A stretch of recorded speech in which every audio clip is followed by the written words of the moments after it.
The Odyssey, a mid-range exploration vessel, drifted silently through Sector 9G, a largely uncharted swath of the Andromeda expanse. Captain Alara Mays sat hunched over the console, eyes narrowed at the flickering anomaly on the sensor readout. For nearly 10 minutes, the ship's long-range communication array had been picking up an ancient distress signal, one dated 100 years ago. The source? Colony Theta-7, officially declared destroyed in 2425 following a catastrophic atmospheric collapse. No life signs had ever been recovered. The records were conclusive. Theta-7 was a graveyard, but the signal persisted. She called in her crew, Lieutenant Kyron Vale, science officer, Dr. Nadine Holloway, medical chief, and Commander Rourke, the ship's tactical officer. Together, they reviewed the data. The signal bore the digital fingerprint of authentic Earth origin broadcasts.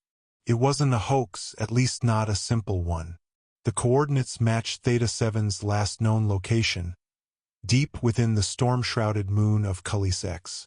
A swift vote among the crew unanimous, and the Odyssey set course.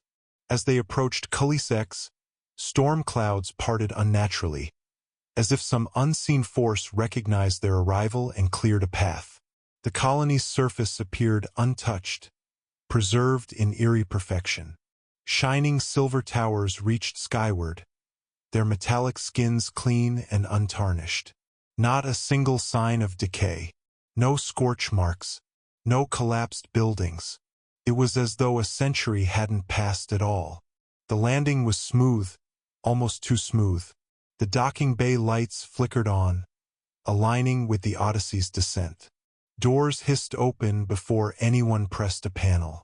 Alara exchanged glances with Rourke, who had his hand near his plasma holster, instincts sharp. "Stay close. No one goes anywhere alone," Alara ordered, her voice firm.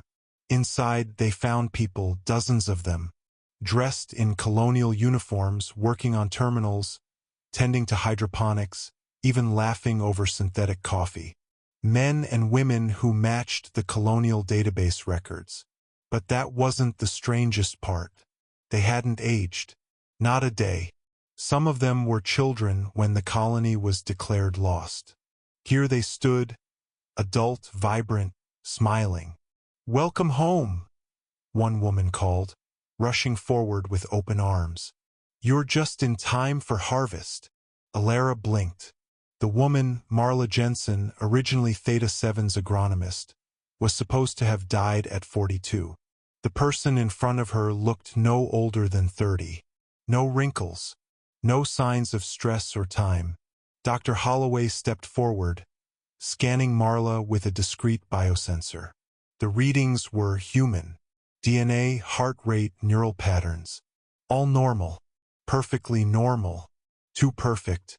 Over the next 24 hours, the crew explored the colony under watchful smiles. Every corner revealed life as it had been designed, a utopia frozen in time. Kids played in parks. Scientists discussed research paused decades ago. There was laughter, warmth, community. And yet, no one spoke of the past. Anytime someone asked about the collapse, responses were vague. "Oh, that was just a misunderstanding," one man replied. "A hiccup in the weather," said another. Kyron accessed the colony's computer archives. The data had been scrubbed clean. No records after 2425. Every file, log, and report ended the day before the official disaster. Things escalated when Rourke discovered the clone bay. Buried beneath the main med center, the clone lab wasn't marked on any map. Dustless, active, humming with low energy pulses. Dozens of fluid-filled chambers lined the walls. Each chamber contained a sleeping form, identical to someone they'd seen above. "Marla Jensen," Rourke whispered, pointing to the figure in the closest pod. And next to her, Marla Jensen again, and again. 6 of her in total. Holloway confirmed the truth with further analysis. The colonists weren't people. Not anymore. They were replicas, clones embedded with synthetic memories and flawless biological mimicry. The alien genome interlaced with human DNA like ivy wrapping a tree. Harmless on the surface. Undetectable unless you knew where to look. What did this? Chiron asked, stunned. His answer came from the forest beyond the colony's eastern perimeter. They found it half buried in soil, an amorphous mass, black and glistening, pulsing like a heart. It seemed to breathe. The moment they neared it, the smiles of the colonists turned. Subtle at first, forced, hollow. A twitch at the corner of the eye. A tilt of the head too sharp. They began appearing in groups always nearby. Watching. "We should leave," Rourke said. But it was too late. The Odyssey's systems shut down one by one. Engines offline. Communications jammed. Even backup protocols were overwritten with eerie precision. Holloway barely got a message into the emergency beacon before the colony systems locked her out. The colonists surrounded them, smiles wide, arms extended in welcome. "You can stay," Marla said, her voice flat now, puppet-like. "We can make more of you." A battle erupted. The crew managed to retreat to the ship after disabling several of the colonists. But when they were injured, they didn't bleed. They dissolved, skin first, then muscle, then bone, into globs of dark, sentient gel that slithered back toward the forest. The organism was learning. Every second, every attack made it smarter. Alara stared into the black, breathing mass from the ship's viewport. This thing had found a way to mimic life, down to the finest nerve. It didn't want to destroy. It wanted to assimilate. Love, laughter, community, not weapons but lures. Chiron worked tirelessly to reboot the ship's manual systems. Holloway studied the organism's DNA, discovering it functioned like a viral consciousness.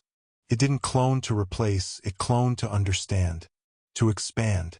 The colonists were its way of saying, "See, I'm human too." But it wasn't, and it never would be. Rourke came up with a plan. They'd overload the core of the Odyssey, using its fusion matrix as a makeshift bomb. The explosion wouldn't just destroy the ship. It would incinerate the organism's heart and sever its neural spread. They had one shot. As Chiron initialized the countdown, the colonists came again.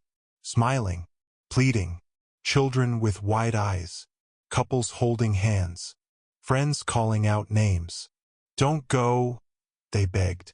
"You belong here." Alara's fingers shook as she pressed the ignition. "We're not yours," she whispered.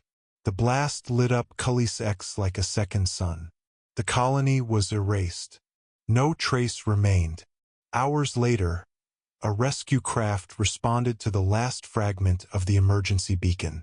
They found Alara, Chiron, Holloway, and Rourke floating in a pod, eyes bloodshot, faces pale. They said little, just repeated the same words. "Don't smile." The rescue team, confused, ran basic medical scans. The crew was human, fully human, but they added an additional check just in case. Under a microscope, the cells of Commander Rourke twitched unnaturally. They pulsed once, then smiled.